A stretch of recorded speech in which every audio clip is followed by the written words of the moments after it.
Hello hello hello पॉपुलर्स, तुम्हारे आयुष भैया आ चुके हैं तुम्हारे लिए वन शॉट वीडियो लेकर, जहां मैं आज बहुत जल्दी में तुम लोगों को जो तुम्हारा ग्रामर सेक्शन है वो पूरा एक ही वीडियो में बहुत अच्छे से कंप्लीट करा दूंगा। तुम्हारे भाई का एफर्ट थोड़ा सा भी पसंद आता है तो चैनल को कर देना सब्सक्राइब और दोस्तों को चैनल को जरूर रिकमेंड करना। तो चलो एक ही वीडियो में हम लोग आग लगाते हैं हमारे ग्रामर को। और उसके साथ साथ ये वीडियो अगर तुम लोग बोर्ड एग्जाम देने जा रहे हो तो ये वीडियो बोर्ड से पहले देख कर ही जाना। वॉच लेटर में सेव कर लो या कैसे भी सेव कर लो, मेरे को नहीं पता, बस एग्जाम हॉल से घुसने से पहले ये वीडियो कंप्लीटली देख लेना एंड ग्रामर तुम लोगों का पूरा रिवीजन हो जाएगा। चलो सीधे मुद्दे पे आते हैं और सबसे पहला हम लोगों का जो चैप्टर है रचना के आधार पर वाक्य भेद क्या होता है, इसे बहुत ही अच्छे से समझ लेते हैं। रचना के आधार पर जो वाक्य भेद है वो बेसिकली तीन में कैटेगराइज है। पहले है सरल वाक्य, सेकेंड है संयुक्त वाक्य और थर्ड है मिश्र वाक्य। सरल मतलब सिंपल सेंटेंस, संयुक्त मतलब संयोजन, यहाँ जहां पर भी संयोजन शब्द दिख जाए वो समझ जाना कि संयुक्त वाक्य है तुम्हारा। उसके बाद जो थर्ड है मिश्र वाक्य, मिश्र मतलब समझ जाना मिक्स वाक्य। तो ये था ऊपर ऊपर का नॉलेज, थोड़ा डिटेल में जाते हैं। सरल वाक्य क्या होता है, जहां पे एक ही कर्ता हो और जहां पर एक ही क्रिया हो रही हो वो समझ जाना कि सरल वाक्य है। अब कर्ता कौन होता है, कर्ता जो कर्म को कर रहा है, कोई भी काम को करने वाले को कर्ता बोलते हैं। और क्रिया क्या होता है, कोई भी काम को करने को हम लोग क्रिया कहते हैं। तो ऐसा सेंटेंस, ऐसा वाक्य जहाँ पे एक कर्ता हो यानी कि एक काम को करने वाला हो और एक क्रिया हो रही हो यानी कि कोई एक काम हो रहा हो, तो हम लोग बेसिकली कह सकते हैं कि वो सरल वाक्य है। इसके एक एग्जांपल देख लेते हैं हम लोग। वर्षा हो रही है तो एकदम सिंपल सा वाक्य है। एक और हम लोग देख लेते हैं बात, मोहन पतंग उड़ा रहा है तो मोहन एक करता है, पतंग उड़ा रहा है तो एक काम कर रहा है। तो इजीली कह सकते हो कि ये सरल वाक्य है, सिंपल है, क्लियर है। चलो नेक्स्ट भेद पे चलते हैं जो कि है तुम्हारा संयुक्त वाक्य। संयुक्त मतलब मैंने बताया कि संयोजन। संयोजन क्या होता है, ऐसे शब्द जो तुम लोगों को दो वाक्य को जोड़ते हैं उसे संयोजन कहते हैं। संयोजन शब्द को अब कैसे पहचानोगे, बेसिकली तुम लोगों को और, तथा, एव, आ, अथवा, परंतु, इसलिए, तो, अथा, ये सब जहां पर भी दिख जाए तो समझ जाना 60% की ये संयोजन वाक्य है। और एक और फैक्टर तुम लोगों को देखना होगा कि जो पर्टिकुलर वाक्य है उसके अंदर दो वाक्य होने चाहिए और वो दोनों वाक्य अपना पूरा मतलब बना रहे होना चाहिए, यानी कि पूरा मतलब दो वाक्य दे रहे हो, तब कह सकते हो कि संयुक्त वाक्य है। इसका एक उदाहरण देख लेते हैं बहुत जल्दी में हम लोग। माँ बाजार गई और सब्जियां लेकर आ गई। माँ बाजार गई एक वाक्य है, उसके बाद सब्जियां लेकर आई वो दूसरा वाक्य है जो कि कंप्लीट मतलब बना रहे हैं। उसके साथ साथ तुम लोग देख सकते हो स्क्रीन पे कि और शब्द यूज किया गया है जो कि संयोजन है, दो वाक्यों को जोड़ रहा है। तो तुम लोग इजीली कह सकते हो कि ये है तुम्हारा संयुक्त वाक्य। तो इतना दूर तक कोई भी डाउट नहीं होगा। चलो मिश्र वाक्य पे आते हैं और इसका पोस्टमार्टम करते हैं। मिश्र मतलब मिक्स, यानी कि इसमें भी दो वाक्य होंगे लेकिन जो दो वाक्य होंगे वो पूरा मतलब नहीं बना रहे होंगे। एक वाक्य पूरा मतलब बनाएगा और दूसरा तुम्हारा आधा अधूरा वाक्य होगा। एक वाक्य में दो वाक्य हो जाएंगे। और फिर से रिपीट कर दे रहा हूं कि एक वाक्य पूरा मतलब बनाएगा और दूसरा वाक्य तुम्हारा आधा अधूरा मतलब बनाएगा। तो चलो अब हम लोग इसके एग्जाम्पल को नहीं देखेंगे, उससे पहले तुम लोगों को एक ट्रिक दे रहा हूं। तुम्हारे स्क्रीन पे जो ये शब्द है इसे पूरे अच्छे से पानी की तरह पी जाओ। ये जो शब्द तुम लोगों को जहां दिख जाए समझ जाना कि ये है मिश्र वाक्य। कौन कौन शब्दों की बात कर रहा हूं, की, जो, क्योंकि, जितना, उतना, जैसे, वैसे और भी ये जो सारे शब्द है इन्हें पानी की तरह पी जाओ। जहां पर भी दिख जाए मिश्र वाक्य बोल देना। सबसे ज्यादा फ्रीक्वेंटली की शब्द यूज होता है उसे दिमाग में रखना। उसके बाद हम लोग एक एग्जाम्पल देख लेते हैं। जैसे ही शाम हुई बिजली चली गई, जैसे शब्द दिख गया तो ये तुम्हारा हो गया मिश्र वाक्य। अब देखते हैं कि इस चैप्टर से कौन कौन से क्वेश्चन मोस्ट फ्रीक्वेंटली पूछे जाते हैं। जो क्वेश्चन है वो तुम्हारी दो प्रकार के पूछे जाते हैं। पहला वाक्य पहचानना, दूसरा वाक्य में परिवर्तन करना। तो वाक्य पहचानने के ऑलरेडी मैंने अभी ट्रिक बता दी है, सारे वाक्य को कैसे परिवर्तन करोगे वो बता देता हूँ। तो बेसिकली पहले सरल से संयुक्त में जाना है। तो तुम लोगों को तुम्हारी स्क्रीन पे जो शब्द दिख रहे हैं, और, इसलिए, अतः, क्योंकि, यह, तो, ये सारे शब्द तुम लोगों को बेसिकली एक वाक्य में ऐड करके बना देना है, समझ गए। उसके बाद तुम्हारा मिश्र से संयुक्त में कैसे जाओगे, तो बेसिकली और, या, लेकिन, इसलिए, क्योंकि, तो, अतः, ये सारे शब्द को एक वाक्य में घुसा दोगे तो वो हो जाएगा तुम्हारा मिश्र से संयुक्त वाक्य में। एक और तुम्हारा सरल से संयुक्त में कैसे जाओगे, इसका भी वही ट्रिक है कि तुम लोगों को संयोजन शब्द कोई भी वाक्य में ऐड कर देना और तुम्हारा वो सरल से संयुक्त में पहुंच जाएगा।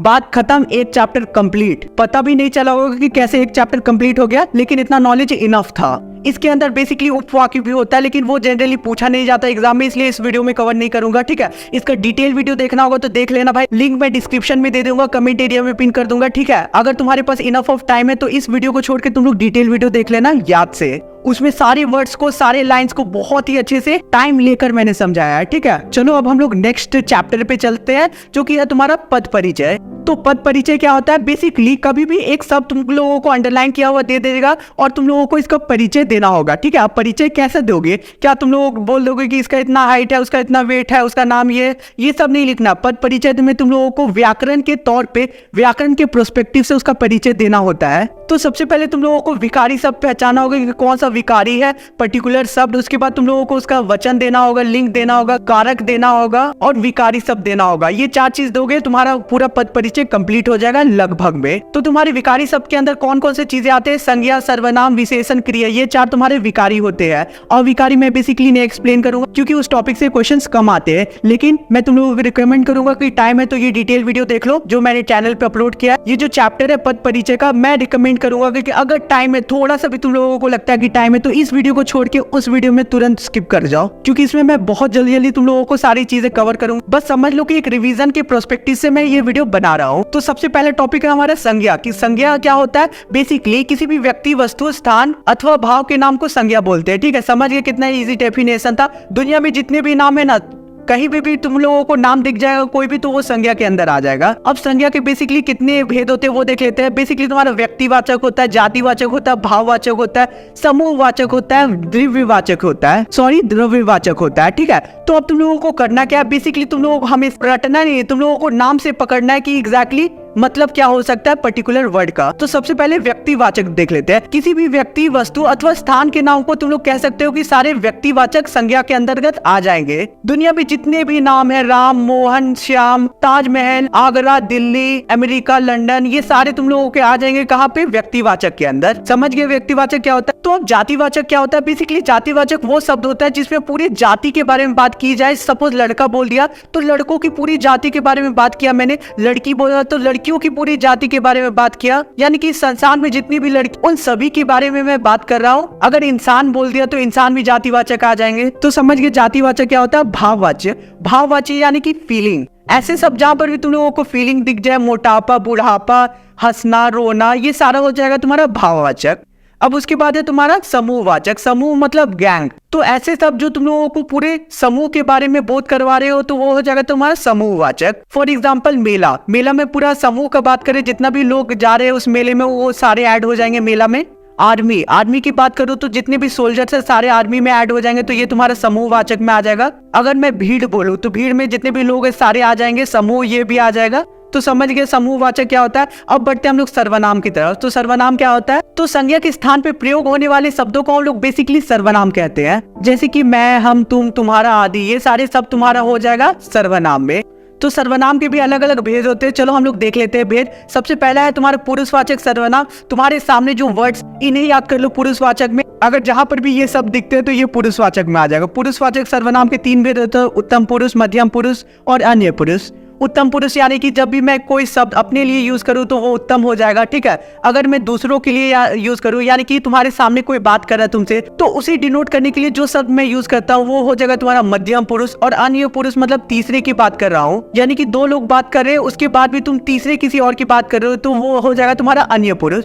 तो बेसिकली तुम्हारा उत्तम पुरुष में मैं और हम जैसे शब्द आएंगे, मध्यम में तुम्हारा तुम और आप जैसे शब्द आएंगे, और अन्य पुरुष में वह और वे वाले शब्द आएंगे। तो ये सारे तुम्हारे हो जाएंगे पुरुषवाचक में। अब हमारा सेकंड शब्द है निश्चयवाचक सर्वनाम, यानी कि ऐसे शब्द जहां पर भी तुम लोग बोल रहे हो कि यह बुक मेरी है, ये बंगला मेरा है, तो ये सारे शब्द तुम्हारे आ जाएंगे निश्चयवाचक सर्वनाम में। फॉर एग्जांपल यह, ये, वह, वे, ठीक है। जहां पर भी तुम निश्चित तौर से बोल रहे हो कि वो पर्टिकुलर चीज मेरी है, वो सारे शब्द तुम्हारे आ जाएंगे निश्चयवाचक सर्वनाम में। मतलब तुम लोगों को कॉन्फिडेंट नहीं है कि वो पर्टिकुलर चीज क्या है, ठीक है। अनिश्चयवाचक सर्वनाम उसी को कहते हैं, जैसे कि कोई, कुछ, ये सारे शब्द तुम्हारे हो जाएंगे अनिश्चयवाचक में।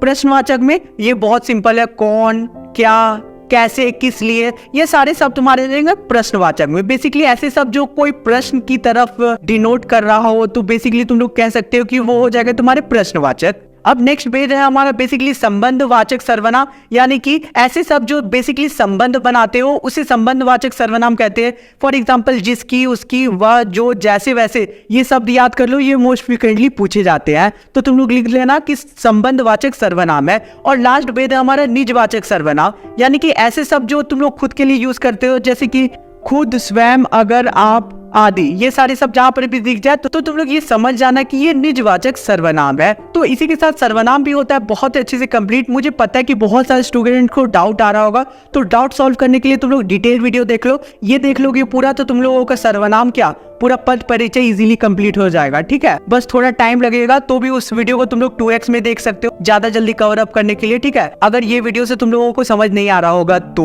नहीं, तो ये वीडियो आई थिंक इनफ है रिवीजन के लिए। तो विशेषण क्या होता है? तो ऐसे सब जो संज्ञा और सर्वनाम की विशेषता बताते हैं वो शब्दों को हम लोग बेसिकली विशेषण कहते हैं। विशेषण के कुछ एग्जांपल है सुंदर, अच्छा, लंबा, यानी कि बेसिकली विशेषता जो भी होगी ना किसी की तो वो विशेषण के अंतर्गत आ जाएगा। इसके अंदर कौन कौन से भेद होते हैं वो देख लेते हैं। गुणवाचक, संख्यावाचक, परिमाणवाचक और सर्वनामिक, ये 4 भेद होते हैं विशेषण के अंदर। अब एक एक करके सबको जानते हैं। गुणवाचक विशेषण, जहां पर कोई भी ऑब्जेक्ट की कोई गुण बताया जा रहा हो, उसकी खासियत बताई जा रही हो, तो वो गुणवाचक विशेषण के अंतर्गत आ जाता है। सपोज हवादार, शांत, मौसमी, ठंडा, आलसी, तेज, ये सारा गुणवाचक में आ जाएगा।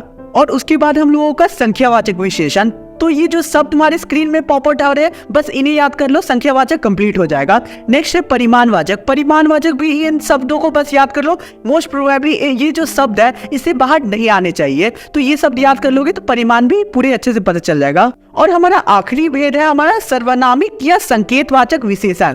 तो ऐसे शब्द जो संकेत दे रहे हो कोई पर्टिकुलर चीज की तरफ, तो वो हम लोगों का आ जाएगा संकेतवाचक विशेषण में। जैसे कि यह, ये, तो ये सारी चीजें, ये जो शब्द है ये आ जाएगा तुम्हारे संकेतवाचक में। फॉर एग्जाम्पल यह घर, वह घर, वे कुर्सी, ये सारे शब्द जो है वो संकेत देने के लिए यूज होते हैं। तो कितना सिंपल था, समझ गए कि क्या होता है। ये भेद तुम लोग हमेशा याद रखना, ठीक है। एंड जो मैंने वर्ड्स बोले उसे भी याद कर लेना। अब हम लोगों का नेक्स्ट टॉपिक है क्रिया। क्रिया क्या होता है? काम को करने का प्रोसेस को हम लोग क्रिया बोलते हैं। क्रिया के 2 भेद होते हैं, सकर्मक, अकर्मक। अब सकर्मक और अकर्मक के बारे में तुम लोगों को नॉलेज होना बहुत ज्यादा कंपलसरी, क्योंकि आगे के चैप्टर में भी इसका यूज हुआ है। तो सकर्मक क्या होता है? जहां पे प्रभाव कर्ता के अलावा किसी और पे भी पड़े तो वो सकर्मक होता है। सपोज कर्ता कौन है? मैं हूं। सपोज मैं तुम लोगों को पढ़ा रहा हूं और पढ़ाते पढ़ाते थक रहा हूं। फॉर एग्जाम्पल शीला पानी पी रही है, तो शीला अगर पानी पी रही है तो पानी खत्म होते जा रहा है, तो तुम लोग बेसिकली कह सकते हो कि किसी और पे भी प्रभाव पड़ रहा है। ठीक है, सपोज राम कलम से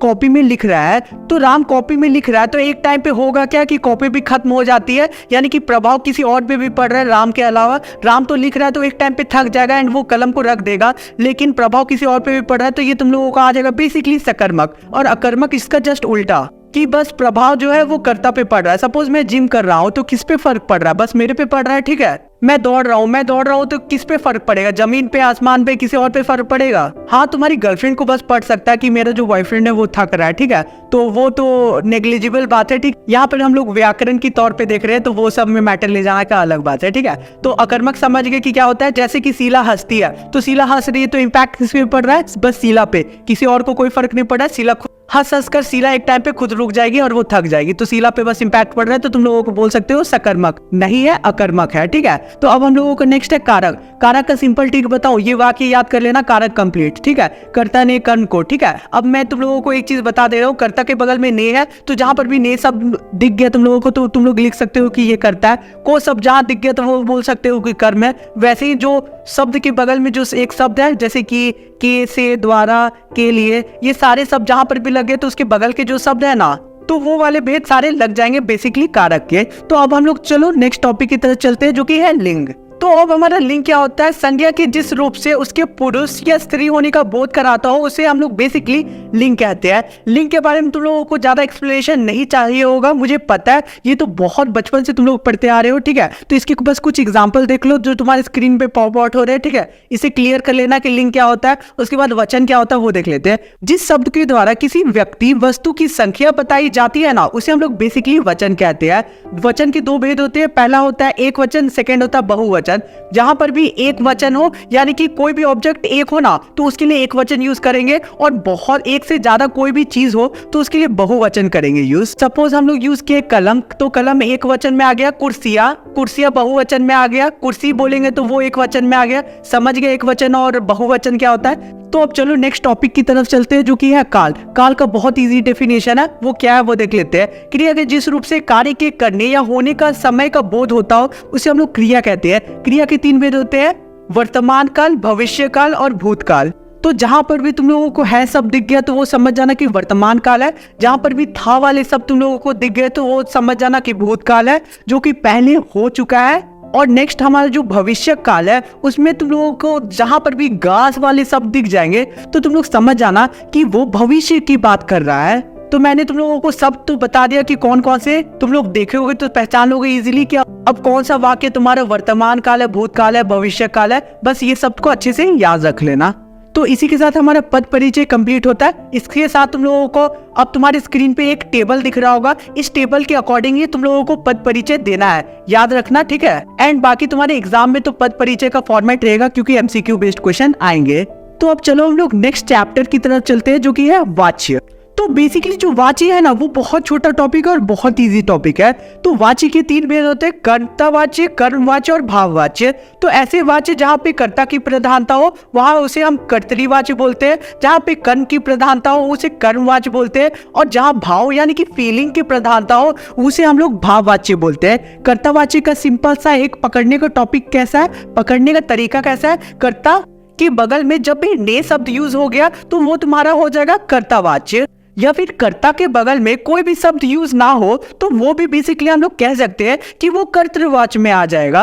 और एक और पकड़ने का तरीका है कि इसमें अकर्मक और सकर्मक दोनों में से कोई भी क्रिया हो सकती है।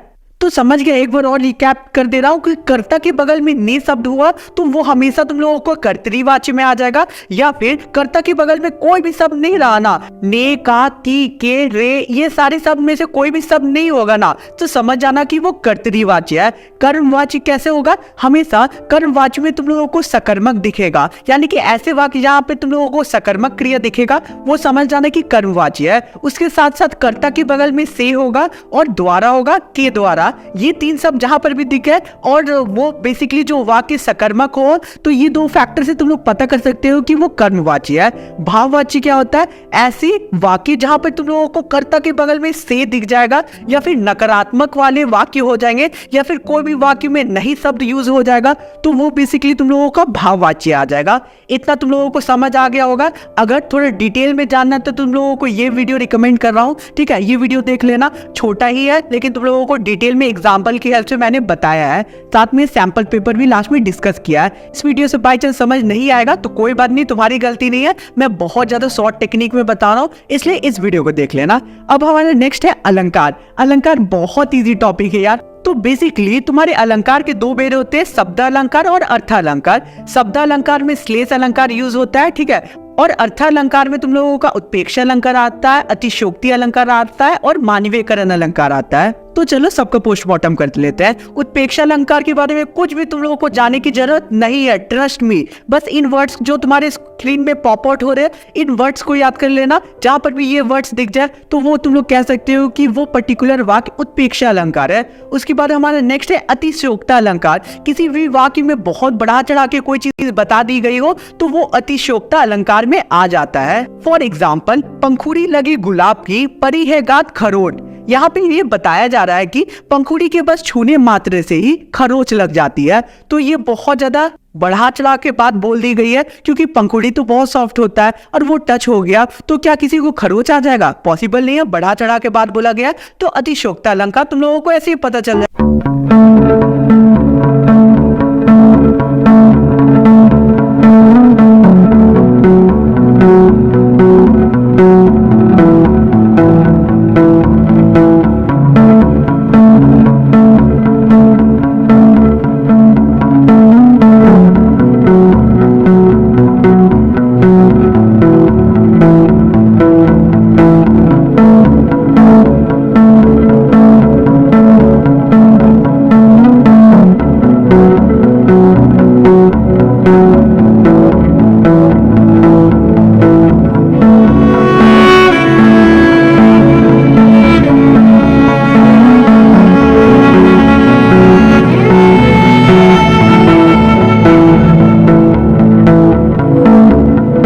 मैंने बहुत ही अच्छे से रिवीजन कर दिया। इतने शॉर्ट टाइम में मैंने कोशिश किया कि जितने ट्रिक्स हो सकते थे उतने ट्रिक्स मैंने बता दिया है।